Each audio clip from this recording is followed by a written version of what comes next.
Teman-teman yang dirahmati Allah Subhanahu wa taala, dalam menjalani proses hijrah ini juga ada kaitannya dengan peringatan bulan Muharram atau tahun baru Hijriyah.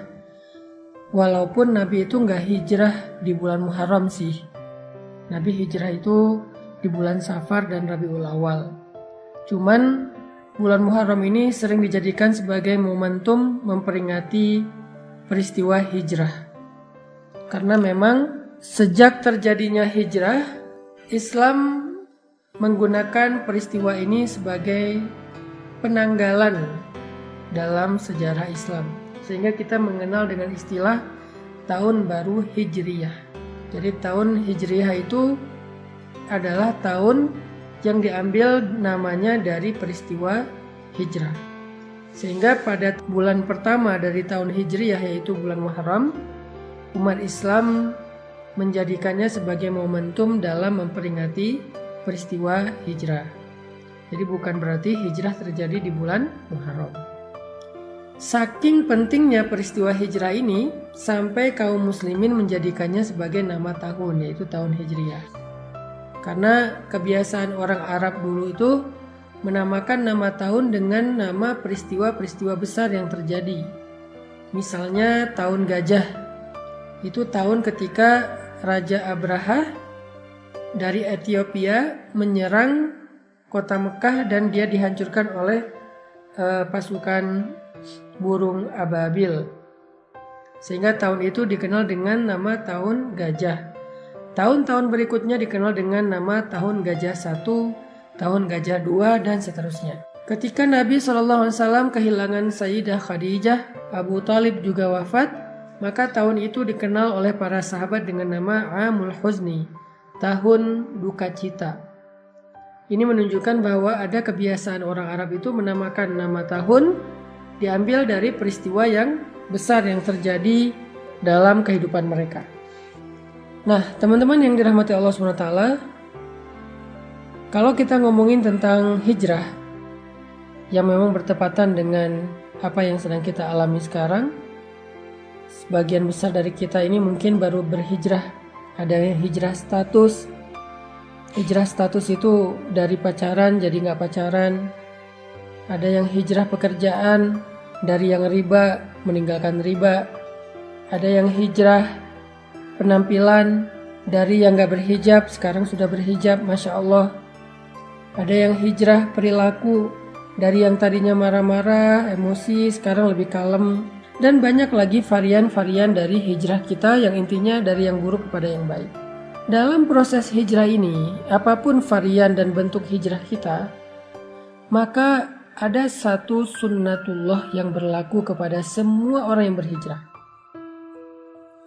Mau itu Nabi, para sahabat, orang-orang solih sebelum kita, semua mereka akan menjalani sebuah proses dari sunnatullah dalam berhijrah. Para ulama mengatakan dalam hijrah itu ada 2 fase yang akan dialami oleh semua orang yang melakukan proses hijrah.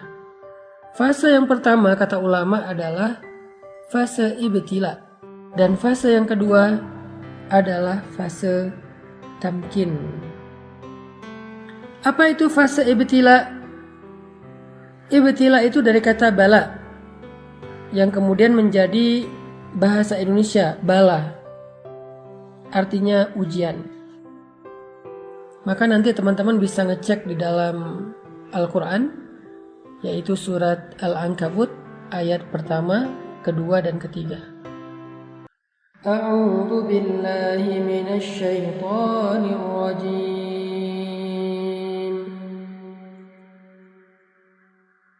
Bismillahirrahmanirrahim. Alif Lam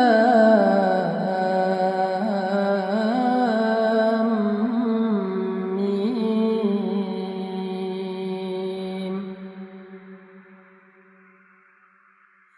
Ahasiban nasu an yutraku an yaqulu amanna an yaqulu آمنا وهم لا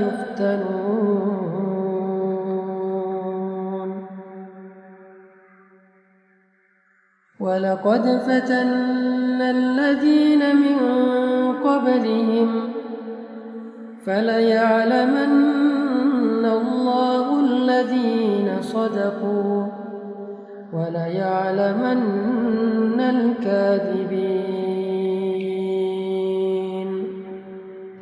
Ini adalah janji Allah kepada setiap orang yang berhijrah.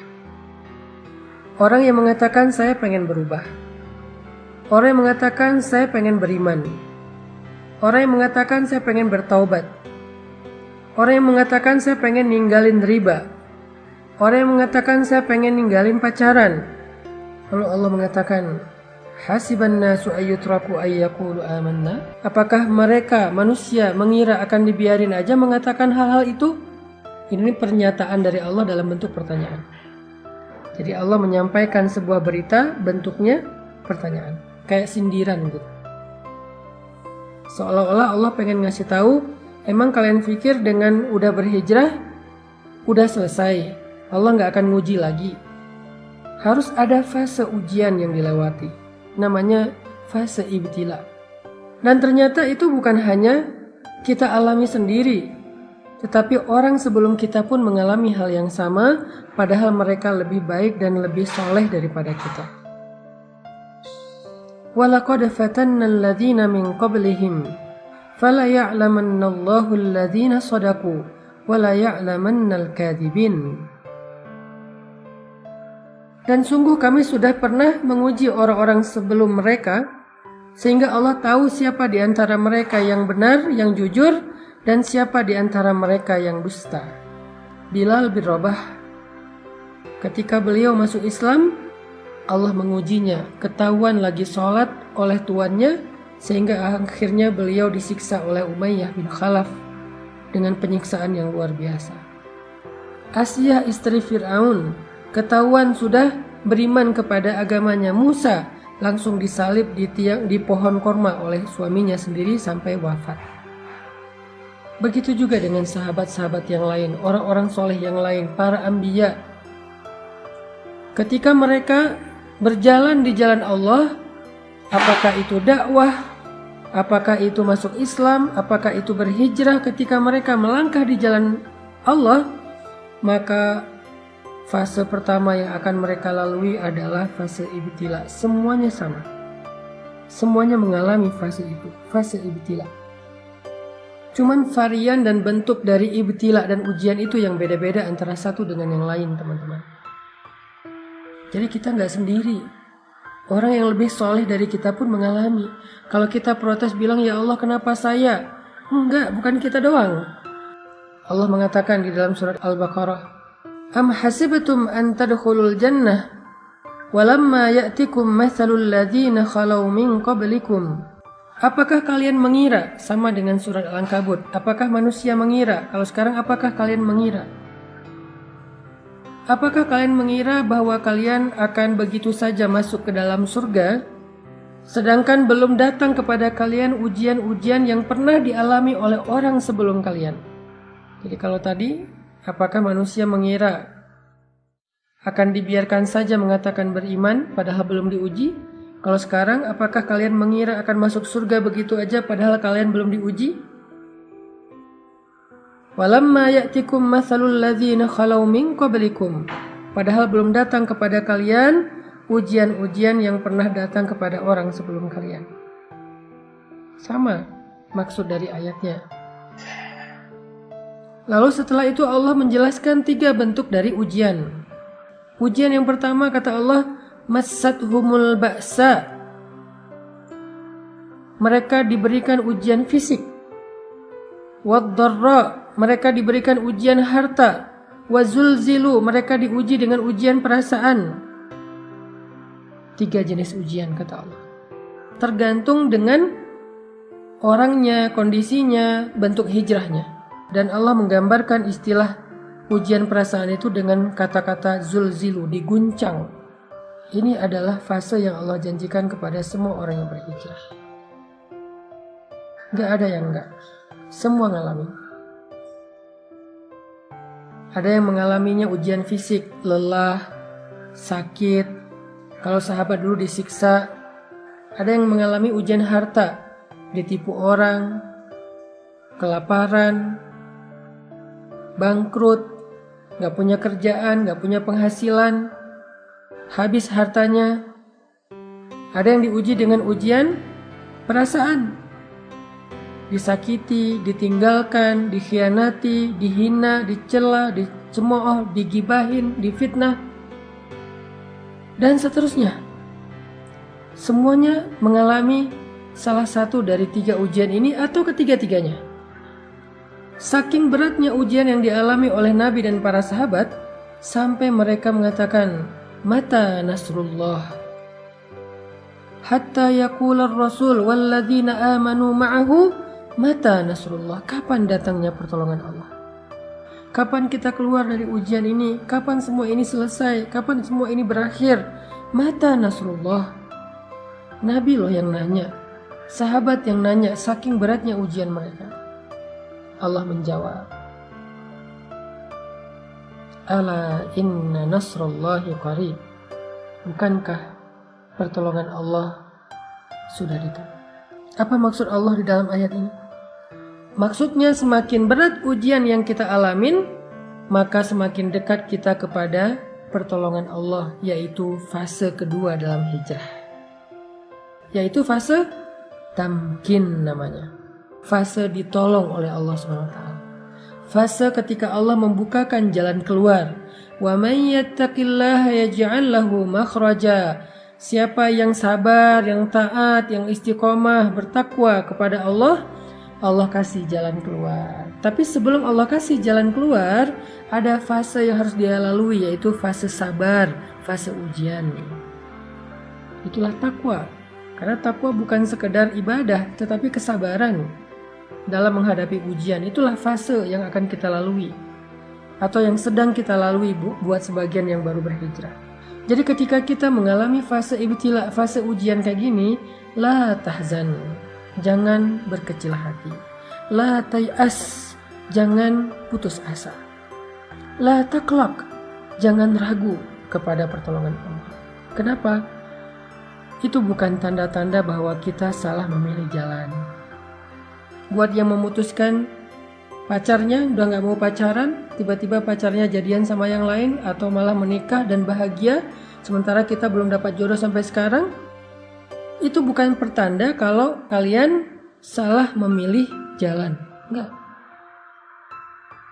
Karena jalan yang kita pilih dulu, yang kita lalui dulu itu adalah jalan yang salah. Jadi ketika kita meninggalkan jalan yang salah itu, walaupun kita belum menemukan jalan yang lebih baik, maka setidaknya kita sudah meninggalkan jalan yang salah, yang buruk, yang merugikan kita. Dan itu sebuah kemajuan, itu sebuah kebaikan. Jangan sampai kita menyesal meninggalkan pekerjaan yang ada ribanya dengan mengatakan, "Duh, sekarang saya gak punya penghasilan, saya gak punya pemasukan, saya gak punya pekerjaan. Sedih juga sih udah ninggalin kerjaan yang dulu. Kalau dulu masih ada penghasilan, walaupun haram." Enggak. Keadaan kita sekarang tanpa penghasilan itu lebih baik daripada dulu ketika kita mendapatkan harta-harta yang haram. Sekarang tuh lebih baik. Walaupun mungkin sedikit merepotkan keluarga. Ada ujian tadi, dihina orang, diomongin orang, dikritik orang, dicela orang. Sekarang gak punya pekerjaan tetapi hartanya berkah, sekarang jauh lebih baik. Hanya mungkin sekarang sedang mengalami fase ibtila, fase diuji. Dan fase ujian itu akan naik terus tingkatannya. Makin lama makin berat, makin panas, makin luar biasa, makin beban. Kayak gitu memang fasenya, kayak orang panas, naik terus, kayak orang demam, naik terus panasnya. Tapi ketika udah berada di puncak, udah berat banget, gak ketahan lagi, sampai kita bertanya kapan selesainya semua ini, kapan berakhir dan segala macam, Allah menjawab teriakan kita. Allah menjawab pertanyaan kita. Kata Allah, "Ala inna nasrallahi qarib." Sungguh pertolongan Allah udah dekat, wahai hambaku. Jangan berputus asa. Jangan menyerah dulu. Pertolongan Allah udah dekat. Sabar dikit aja lagi. Karena kalau kamu menyerah sekarang, maka sia-sia semua kesabaranmu selama ini. Karena udah hampir sampai. Kalau balik arah lagi, jauh lagi tuh. Udah tempuh aja perjalanan ini. Sabar dikit, gak punya penghasilan sekarang.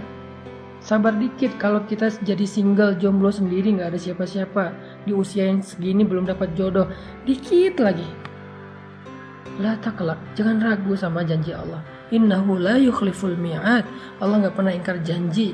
Masih ingat kisah ibu Musa yang menghanyutkan bayinya ke sungai Nil? Apakah Allah ingkar janji? Masih ingat kisah perang Badar, para sahabat yang ditolong oleh para malaikat? Apakah Allah ingkar janji? Masih ingat cerita Musa hijrah ke Madian kemarin? Apakah Allah ingkar janji? Kalla, sama sekali enggak. Jadi jangan ragu. Jangan sampai kita suuzon sama Allah. Jangan sampai kita ngerasa bahwa kita salah pilih jalan. Lalu kita menyesal sudah memilih jalan Allah ini, jalan hijrah. La taqlaq, jangan meragukan Allah. La tahzan, jangan berkecil hati. La tay'as, jangan berputus asa. Ala inna nasrallahi qarib. Pertolongan Allah sebentar lagi akan datang. Pertolongan Allah udah on the way, bentar lagi sampai. Jangan sampai kita cancel ordernya. Padahal kurirnya udah hampir sampai tuh di depan rumah kita. Dikit lagi. Kenapa Allah tunggu lama banget? Kenapa Allah kasih saya waktu sampai kayak gini? Fala ya'lamannallahu alladhina shadaqu wa la ya'lamannal kadhibin. Allah pengen lihat siapa dari kita yang layak mendapatkan betapa istimewanya pertolongan Allah. Siapa dari kita yang layak mendapatkan rahmat Allah? Siapa dari kita yang layak mendapatkan perhatian Allah? Yang layak mendapatkan cinta Allah? Dan itu nggak mudah. Cinta Allah itu terlalu istimewa. Cinta makhluk aja kita berjuang, masa cinta Allah dapatnya gratisan? Kalau gitu Allah hitung-hitungan dong sama kita. Bukan. Allah pengen mengajarkan kita tentang sabar. Allah pengen mendewasakan kita. Allah pengen melatih kebijaksanaan kita. Seandainya Allah berikan surga itu secara gratis tanpa beramal, maka nggak akan ada bedanya antara orang yang baik dengan orang yang jahat. Berarti Allah nggak adil dong, memperlakukan sama antara orang yang baik dengan orang yang jahat.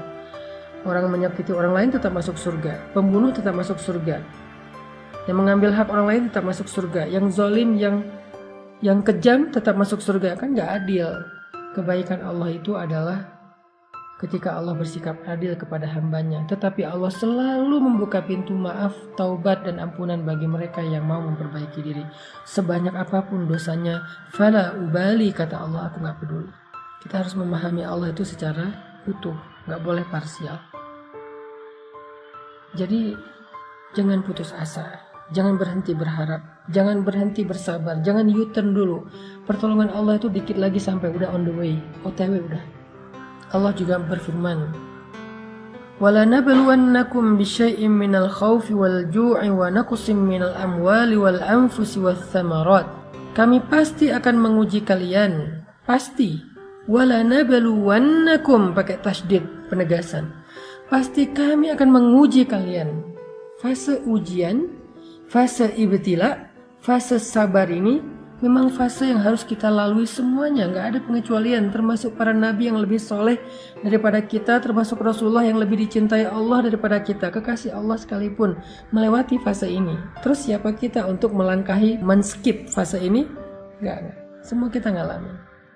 Nabi Muhammad aja yang lebih keren daripada kita ngalamin ujian yang berat. Apalagi kita yang keimanannya belum tentu benar, yang kata-kata hijrahnya belum tentu jujur, yang bilang pengen memperbaiki diri belum tentu sungguh-sungguh. Maka Allah pasti akan menguji semua kita. Semua kita. وَلَنَبْلُوَنَّكُمْ, pasti kami akan menguji kalian. Bisyai'in, dengan sedikit rasa, bisyai'in minal khawfi, rasa takut, ujian perasaan. Wal-ju', rasa lapar, ujian harta. Wa naqsim minal amwal, kekurangan harta, ujian harta juga. Wal anfus, kehilangan orang-orang yang dicintai, ditinggalkan orang-orang yang dicintai, sakit hati, ujian perasaan. Was samarat, kebunnya nggak berbuah, nggak jadi panen, segala macam, ujian harta, ujian perasaan, ujian harta, ujian fisik. Lalu di akhir ayat itu apa kata Allah? wa basyiris sabirin. Sampaikan berita gembira kepada orang yang sabar. Apa berita gembiranya? Ala inna nasrallahi qarib. Bukankah pertolongan Allah itu sudah dekat? Tetap harus melewati fase sabar, fase ujian. Lalu kalau kita sabar, kalau kita bertawakal, berserah kepada Allah, kalau kita bertahan dan tidak berputus asa, kalau kita berbaik sangka bahwa Allah nggak ninggalin kita, ridho dengan semua ketentuan Allah setelah kita memilih pilihan hijrah,